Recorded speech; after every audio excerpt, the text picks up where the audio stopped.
ध्रुव ने अपनी मंगेतर लारा की आंखों में आंखें डालकर भारी और कड़े शब्दों में कहा, ठीक है, मंजूर है, मुझे तुम्हारी ये शर्त मंजूर है। उसने 3 साल बाद होने वाले मुकाबले की शर्त के लिए लारा को हामी भर दी। ध्रुव के इतना कहते ही लारा ने एक आखिरी बार उसे कूद कर देखा और फिर अपने बॉडीगार्ड्स के साथ शौर्य महल से बाहर जाने लगी। लारा भी हॉल के बड़ी से दरवाजे तक पहुंची ही थी कि उसके कानों में एक लड़की की चेतावनी देती हुई आवाज पड़ी, रुक जाओ लारा। जैसे लारा ने मुड़कर देखा तो उसे गुलाबी रंग के गाउन में इरा दिखाई दी। इरा दिखने में बहुत ही खूबसूरत थी और किसी भी तरह से वो लारा से कम सुंदर नहीं थी। एक जालीदार खिड़की के पास में खड़ी इरा के चारों तरफ से सूरज की रोशनी अंदर आ रही थी, जिससे इरा को देखकर ऐसा लगा था मानो वो कोई स्वर्ग से आई हुई अप्सरा हो।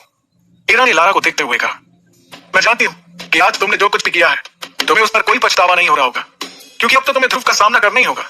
पर हाँ, एक बात और, कभी ये मत सोचना कि तुम अंबर दल की लीडर बन गई तो हम लोग डर जाएंगे, क्योंकि शौर्य दल में तुमसे ताकतवर लोग भी मौजूद हैं। इरा की इस धमकी को लारा ने बड़े ध्यान से सुना, लेकिन वो बिना कुछ कहे वहां से चली गई। दूसरी तरफ सभी के जाने के बाद ध्रुव ने अपने पिता अरेंद्र से पूरे भरोसे के साथ कहा, बाबा, मैं आपसे वादा करता हूँ कि आज से ठीक 3 साल बाद लारा जयान और उसके पूरे खानदान को अपने किए पर पछतावा होगा। अब मैं जयान परिवार के सामने ही लारा को मुकाबले में हराऊंगा। अरेंद्र अपने बेटे ध्रुव को बेबाकी के साथ बात करते देख खुश हो रहे थे, क्योंकि पिछले 3 सालों से वो ज्यादातर चुपचाप ही रहता था। मगर आज उसकी मंगेतर ने यहाँ आकर जो कुछ भी किया उससे उसके अंदर का वही ध्रुव जाग गया जो 3 सालों से सोया हुआ था, लेकिन सच्चाई से मुंह भी नहीं फेरा जा सकता था। और इस वक्त सबसे बड़ी सच्चाई ये थी कि ध्रुव अपनी शक्तियों के 30वें सितारे पर ही था, जबकि लारा की शक्तियां 9वें सितारे तक पहुंच चुकी थी। इधर शौर्य महल से बाहर निकलकर ध्रुव अभी भी लारा के बारे में सोच रहा था कि किस तरह से लारा ने बातों बातों में उसकी बेइज्जती की थी और कैसे उसने ध्रुव के पिता पर रिश्ते को तोड़ने के लिए दबाव बनाया था। इन बातों के बारे में सोचते हुए ध्रुव तेजी से अपनी माँ की ग्रेवयार्ड की तरफ जाने के लिए अपने कदमों को बढ़ा रहा था। ध्रुव को इस तरह से गहरी सोच में आगे बढ़ता देखकर उसकी दोस्त इरा भी उसका पीछा करते हुए बाहर आ गई ताकि वो उसका हौसला बढ़ा सके। लेकिन ध्रुव ने इरा को अपना पीछा करते हुए देखकर कहा, मैं ये चाहता हूँ कि मुझे कुछ देर के लिए अकेला छोड़ दो। अपने सबसे अच्छे दोस्त से इतना सुनने के बाद इरा ने ध्रुव को कुछ देर के लिए अकेले ही रहने दिया। कुछ ही देर में ध्रुव शक्ति स्तंभ को देखते हुए अपनी माँ के समाधि स्थल पर पहुंच गया। वो अपनी माँ की समाधि पर गिरे पेड़ के पत्तों और धूल को साफ करने लगा। उसके बाद अपनी माँ को याद करते हुए ध्रुव बातें करने लगा, माँ, ऐसा क्यों हो रहा है मेरे साथ? मेरी शक्तियां आखिर क्यों नहीं बढ़ रही हैं? इस तरह तो मैं 3 साल के बाद भी लारा से मुकाबला नहीं कर पाऊंगा, और अगर कर भी लिया तो उसे हराऊंगा कैसे? आखिर कैसे? इतना कहते हुए हताश होकर ध्रुव ने अपना सर माँ की समाधि पर रख दिया और अपनी आंखें बंद करते हुए कहा, 3 साल बाद सब कुछ खत्म हो जाएगा। माँ, अगर मैं अपनी शक्तियों को वापस हासिल नहीं कर सका तो बाबा को पूरे मेसोपोटामिया शहर के सामने शर्मिंदा होना पड़ेगा। अपनी माँ से बातें करते करते ध्रुव का गला सूख चुका था। उसने अपने आप को संभाला और कहा, अब तो माँ, मुझे ऐसा लगता है कि जब मैं आपकी दुनिया में आऊंगा तो आपको अपना चेहरा कैसे दिखाऊंगा, क्योंकि मैंने ऐसा तो कोई काम किया ही नहीं जिससे मैं आपका नाम रोशन कर सकूं। क्यों माँ, आखिर मेरी शक्तियां क्यों नहीं बढ़ रही हैं? ये कहते हुए ध्रुव ने अपनी मुट्ठी बंद की और जमीन पर जोर जोर से अपना हाथ पीटने लगा। वो लगातार जमीन पर अपना हाथ मार रहा था। कुछ देर बाद थक कर उसने कहा, माँ, अब तो कोई चमत्कार, कोई करिश्मा ही मुझे मेरी शक्तियां वापस दिला सकता है। तभी उसके कानों में एक आवाज गूंजी, ध्रुव, क्या तुम मुझे सुन पा रहे हो? अपना नाम सुनते ही ध्रुव ने इधर उधर देखा। ध्रुव हैरान हो गया, क्योंकि इस वक्त उसकी माँ की समाधि पर उसके अलावा कोई भी नहीं था। तभी उसके कानों में दोबारा वही आवाज गूंजी, ध्रुव, ऐसा लगता है कि तुम किसी मुसीबत में हो और तुम्हें थोड़ी मदद की जरूरत है। इस बार इस आवाज को सुनकर ध्रुव अपनी जगह पर खड़ा हो गया और समाधि के चारों तरफ घूम कर देखने लगा, लेकिन उसे वहां कोई भी नजर नहीं आया। तभी एक बार फिर से उसके कानों में वो आवाज सुनाई पड़ी, मुझे इधर उधर ढूंढना बंद करो ध्रुव, मैं तो तुम्हारी अंगूठी में हूँ। इतना सुनते ही उसने अपने सीधे हाथ की एक उंगली में काले पत्थर से बनी एक अंगूठी की तरफ देखा। यह अंगूठी ध्रुव को उसकी माँ का दिया हुआ आखिरी तोहफा था। देखते ही देखते ध्रुव की अंगूठी में हलचल शुरू हो गई, जिसे देखकर वो थोड़ा हड़बड़ा गया। उसने अपने उल्टे हाथ से सीधे हाथ को संभालने की कोशिश की जिसमें उसने अंगूठी पहनी हुई थी, लेकिन तभी उसे अचानक एक जोर का झटका लगा जिससे वो जमीन पर चढ़ गया। देखते ही देखते उसकी अंगूठी में से एक सफेद रंग का धुआं साय के रूप में बाहर निकला। फिर उस साय ने एक बूढ़े आदमी का रूप ले लिया। अपने सामने ये सब होता देखकर ध्रुव को अपनी आंखों पर यकीन नहीं हो रहा था। ध्रुव ने हड़बड़ाते हुए उस बूढ़े आदमी से पूछा, कौन हो तुम? ध्रुव के ये पूछते ही उस बूढ़े आदमी का सफेद साया उसके चारों तरफ घूमने लगा। उसे देखने के लिए ध्रुव को बार बार इधर से उधर गोल गोल घूमना पड़ रहा था। कभी वो साया ध्रुव के सामने होता तो कभी पलक झपकते ही उसके पीछे चला जाता। ध्रुव ने हड़बड़ाते हुए दोबारा पूछा, कौन हो तुम और तुम मेरी अंगूठी में क्या कर रहे थे? वो साया कुछ देर तक ध्रुव के चारों तरफ घूमने के बाद उसके सवालों का जवाब देने के लिए उसके सामने आकर एक जगह पर रुक गया। मैं कौन हूँ ये जानना तुम्हारे लिए जरूरी नहीं है, लेकिन हाँ, मैं तुम्हें किसी तरह की परेशानी नहीं होने दूंगा। इतना कहते हुए वो साया हंसने लगा और फिर उसने अपनी बात को आगे बढ़ाते हुए कहा, मुझे तो तुम्हारा शुक्रिया अदा करना चाहिए। आखिर तुमने पिछले 3 सालों से मुझे अपनी अंगूठी में संभाल कर रखा और देखो आज मुझे नींद से जगा दिया। शुक्रिया ध्रुव, तुम्हारा बहुत बहुत शुक्रिया। तुम्हारे अंदर कुछ अलग ही बात है। मुझे अभी नहीं पता कि वो क्या बात है, लेकिन हाँ, वो बात कुछ अलग ही है। उस साय से इतनी बातें सुनने के बाद ध्रुव ने गुस्सा करते हुए कहा, तो तुम पिछले 3 सालों से मेरी अंगूठी में छिपकर बैठे हो। कहीं तुम्हारी वजह से ही तो मेरी शक्तियां कम नहीं हो रही थी, क्योंकि जब से तुम मेरी अंगूठी में छुपकर बैठे हो तब से मेरी शक्तियां बढ़ नहीं रही हैं। ध्रुव की इस बात पर वो साया और ज्यादा हंसने लगा। उसे इस तरह से हंसता देखकर ध्रुव ने अपने गुस्से को बरकरार रखते हुए कहा, इसका मतलब मैं सही समझ रहा हूँ, तुम्हारी वजह से ही पिछले 3 सालों तक मुझे मिसोडोरिया शहर के लोगों के सामने शर्मिंदा होना पड़ा।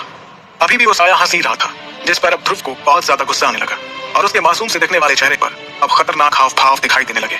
वो इस वक्त इतने गुस्से में था कि उसने अपनी माँ की दी हुई आखिरी निशानी की भी परवाह नहीं की। ध्रुव ने गुस्से में अपनी अंगूठी को निकाला और उसे दूर चट्टान की ओर फेंक दिया। ध्रुव को इतना परेशान होता देखकर उस साय ने कहा, सुनो ध्रुव, जो होना था वो हो चुका। अब इस तरह से तुम्हारे गुस्सा करने से कुछ भी नहीं होगा, लेकिन हाँ, अगर तुम मेरा साथ दोगे तो मैं तुम्हारे बहुत काम आ सकता हूँ। ये बात ध्रुव को कुछ समझ नहीं आई। उसने उस साय से पूछा, आखिर तुम क्या चाहते हो? ध्रुव के सवाल का जवाब देने के लिए वो साया फिर से उसके सामने एक जगह पर हवा में रुक गया और कहने लगा, ये हुई ना बात। मैं चाहता हूँ कि तुम मुझे फिर से अपनी अंगूठी में रहने की जगह दो, बदले में मैं तुम्हें। वो साया इसके आगे कुछ कहता, उसके पहले ही ध्रुव ने कहा, नहीं नहीं, कभी नहीं, कभी भी नहीं। मैं ऐसी गलती अब दोबारा नहीं करने वाला। मैं अब भूल कर भी उस अंगूठी को दोबारा नहीं पहनूंगा। तब उस साय ने अपने हाथ में उस अंगूठी को दिखाकर ध्रुव को समझाते हुए कहा, क्या तुम नहीं चाहते कि लोग तुम्हारी फिर से इज्जत करें, फिर से तुम्हारी शक्तियों का सितारा 3 से 9 तक पहुंचे? क्या तुम नहीं चाहते कि एक बार फिर से एकलव्य कहलाए जाओ? उस साय की इस तरह की बातों ने ध्रुव की धड़कनों को तेज कर दिया और अब ध्रुव ना चाहते हुए भी उस साय की बातों को सुनना चाहता था। तभी उस साय ने आगे कहा, चलो ध्रुव, मैं मानता हूं कि अंगूठी नहीं पहनने से भी तुम अपनी शक्तियों को वापस हासिल करने लगोगे, लेकिन तुम भी इस बात को अच्छे से समझते हो कि अब तुम्हारे पास ज्यादा वक्त नहीं है। ध्रुव से ये बात करते हुए अब वो साया फिर से उसके चारों तरफ घूम रहा था। उसने ध्रुव से आगे कहा, ध्रुव, तुम 15 साल के हो चुके हो, मतलब कि तुम्हारे पास अब से सिर्फ 1 साल का समय है और 1 साल में तुम्हारी शक्ति 7वें सितारे तक नहीं पहुंची तो नियम के मुताबिक तुम्हें शौर्य दल और मिसोडोरिया शहर से बाहर निकाल दिया जाएगा। ध्रुव उस साय की बातें सुनकर हैरान हो गया। उसने हैरानी के साथ पूछा, लेकिन तुम्हें इन सब के बारे में कैसे पता? मुझे ये कैसे पता, इसके बारे में सोचना छोड़ो और जो कह रहा हूँ उस पर ध्यान दो। अब फिर से ध्रुव उस साय की बातों को ध्यान से सुनने लगा। उसने अपनी बातों को आगे बढ़ाते हुए कहा, और सबसे बड़ी बात, 3 साल बाद तुम्हें अपनी मंगेतर लारा का भी तो सामना करना है। लारा का नाम सुनते ही ध्रुव ने गुस्से में कहा, उसका तो नाम भी मेरे सामने मत लेना। ध्रुव को इस तरह से गुस्सा होते देखकर उस साय ने हंसते हुए कहा, तो तुम्हारे इस तरह से गुस्सा करने से कुछ नहीं होने वाला। अब तुम्हें अपने सच को स्वीकार कर लेना चाहिए और तुम्हारा सच यही है कि 3 साल बाद तुम्हें अपनी मंगेतर लारा का सामना करना होगा। इस बार ध्रुव ने आगे जाकर उस साय से पूछा, तो क्या करूं मैं? तुम्हें वो करना चाहिए जो मैं कह रहा हूँ। तुम इस अंगूठी को फिर से पहनकर मुझे अपनी जिंदगी में शामिल कर लो, फिर देखो किस तरह से मैं तुम्हारी जिंदगी बदल दूंगा। मैं तुम्हें इतना शक्तिशाली बना दूंगा कि तुम अपने सामने आने वाली हर मुसीबत का सामना हिम्मत से कर पाओगे। और हाँ, डरो मत, इस बार मैं तुम्हारी शक्तियों को नहीं लूंगा। ये बात तुम्हें बाद में समझ आ जाएगी कि अब तक ऐसा क्यों किया मैंने। धीरे धीरे तुम्हें इसका कारण समझ आ जाएगा, लेकिन अब तुम्हें डरने की जरूरत नहीं। ध्रुव को अपनी खोई हुई शक्तियों को वापस हासिल करने का इसके अलावा कोई और दूसरा रास्ता नजर नहीं आ रहा था। तब ध्रुव ने सपाट लहजे में कहा, ठीक है, मैं तैयार हूँ। ध्रुव के इतना कहते ही वो सफेद रंग का साया हंसते हुए उसके पास से बहुत तेजी से निकला। वो उसके चारों तरफ इर्द गिर्द घूमने लगा, जिससे ध्रुव का संतुलन बिगड़ गया और वो एक बार फिर से जमीन पर जा गिरा। तब ध्रुव ने कहा, अरे ये क्या कर रहे हो? मेरे सारे कपड़े खराब कर दिए। जमीन से उठने के बाद ध्रुव ने उससे एक सवाल किया, वैसे तुमने अभी तक मुझे अपना नाम नहीं बताया। मेरा नाम विदुर है, लेकिन तुम मुझे सिर्फ गुरुदेव या फिर आचार्य कहना। ठीक है आचार्य विदुर, तो आप मेरी ट्रेनिंग कब से शुरू करेंगे? विदुर ने कहा, बहुत ही जल्द। तभी अचानक ध्रुव ने विदुर से पूछा, आचार्य, क्या आपको करिश्माई शरबत के बारे में कुछ पता है? विदुर ने तुरंत जवाब देते हुए कहा, मेरे हिसाब से वो दुनिया का सबसे वाहियात किस्म का शरबत है। मैं तुम्हारे लिए खास चीज बनाऊंगा, अमृत धारा। उससे तुम्हें बहुत मदद मिलने वाली है। ध्रुव ने हैरान होते हुए पूछा, क्या कहा? अमृत धारा? ये क्या है और इसके क्या फायदे हैं? ध्रुव के सवालों से परेशान होकर विदुर ने कहा, तुम सवाल बहुत पूछते हो। फिलहाल मैं तुम्हें कुछ जड़ी बूटियां लिख कर दे रहा हूँ, इसका इंतजाम करो। जब अमृत धारा बन जाए तो तुम खुद ही देख लेना कि वो क्या चीज है। फिर तुम खुद ही बताना मुझे कि अमृत धारा बेहतर है या तुम्हारा वो करिश्माई शरबत। इतना कहते हुए विदुर ने ध्रुव के हाथों में जड़ी बूटियों के नाम लिखकर एक कागज थमा दिया। उस कागज को पढ़कर ध्रुव के होश उड़ गए। उसने हैरानी के साथ कहा, आचार्य, ये तो बहुत महंगी है। इन्हें खरीदने के लिए तो कम से कम 800 सोने के सिक्कों की जरूरत होगी और मेरे पास तो इतने पैसे नहीं है। ध्रुव की इस बात पर विदुर ने सपाट लहजे में कहा, ये तुम्हारी परेशानी है कि तुम इतने सोने के सिक्कों का इंतजाम कैसे करोगे। अभी तो मैंने तुमसे सबसे कम कीमत वाली चीजें लाने को कहा है और तुम अभी से मुझे अपनी परेशानियां बताने लगे। 800 सोने के सिक्कों का इंतजाम कैसे होगा ये तुम जानो। जब तुम्हें पता चलेगा ना कि मेरे अमृत धारा की मार्कस में क्या कीमत है तो तुम्हारे होश उड़ जाएंगे। फिर तुम्हें समझ आएगा कि तुम्हारे हाथ कौन सा खजाना लगा है। ये बात चल ही रही थी कि ध्रुव को ऐसा लगा कि कोई उनकी ओर आ रहा है। इस आहट को सुनकर विदुर ने जल्दबाजी में कहा, मैं अंगूठी में वापस जा रहा हूँ, तुम इस अंगूठी को पहन लेना और हाँ, किसी को भी मेरे बारे में मत बताना, समझे? इतना कहते हुए विदुर ध्रुव की अंगूठी में जाकर गायब हो गए।